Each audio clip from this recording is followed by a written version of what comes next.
ଆମର ତ ଏଠି 2 ଦିନ ହେଲାଣି ପ୍ରଚୁର ମେଘ ହେଉଛି। ମେଘ ହିଁ ଛାଡ଼ିବା କଥା ନା ହିଁ ଧରୁନି।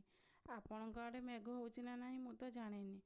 ନମସ୍କାର ସାଙ୍ଗମାନେ। ଦ୍ୱିପହରେ ଆଜି ମୁଁ ଏକାବେଳେରେ ଭିଡ଼ିଓ ଆଣିଛି ଦ୍ୱିପହରକାର। ଚାଲିଗଲି ଭାତ ବସାଇବା ପାଇଁ ଦ୍ୱିପହରେ।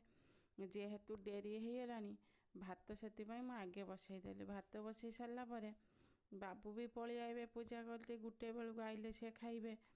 ଭାତ ବସାଇ ସାରିଲା ପରେ ମୁଁ ଆଗେ ବାଇଗଣ ଭାଜିଦେଲି। ବାଇଗଣ ଭାଜି ସାରିଲା ପରେ ବହୁତ ଦିନ ହେଲା କଲା ଆସିକି ଥିଲା, ସେଥିପାଇଁ ଆଉ ତ ପୂଜା ଯିବ କଲା ଖାଇ ହେବନି। ଆଜି ମୁଁ ଗୋଟେ ବାଇଗଣ ଆଳୁ ସୁଜା କଲା ଦେଇକି ଗୋଟେ ଭାଜିବି। ବାଇଗଣ ଭାଜି ସାରିଲା ପରେ ତା ଭିତରେ ବି ଭାତ ହେଇଯାଇଥିଲା। ଭାତ ଗାଳି ଦେଇକି ଆଉ ବାଇଗଣ ଭାଜାରେ ଟିକେ ଜିରା ଗୁଣ୍ଡ ଲଙ୍କା ଗୁଣ୍ଡ ପକାଇ ଦେଇଥିଲି। ତାପରେ କ'ଣ କଲି ନା କଲାକୁ ପିଆଜ ଦେଇକି ଭାଜିଦେଲି। ବାଇଗଣ ଆଳୁ ସୁଜା କାଟିକି ରଖିଥିନି ତାପରେ ପକାଇଦେଲି।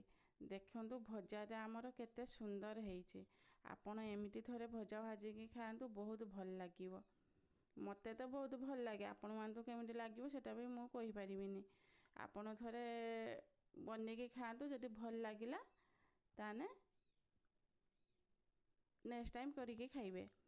ଆଉ ତା ସହିତ ଅଣ୍ଡା ଆମ୍ଲେଟ୍ କରିଥିନି, ବାଇଗଣ ଭାଜା, କଲା ଭାଜା ଦେଇକି ଭାତ ଖାଇଥିଲେ। 4ଟା ବେଳେ ଯେହେତୁ ବର୍ଷା ହେଉଥିଲା, ବାବୁ ଯିବେ ପୂଜା କରିବା ପାଇଁ, ଆଳତି କରିବା ପାଇଁ, ଆଉ ତାଙ୍କୁ ଟିକେ ନାଲି ଚାହା କରିକି ଖାଇବାକୁ ଦେଇଥିଲି।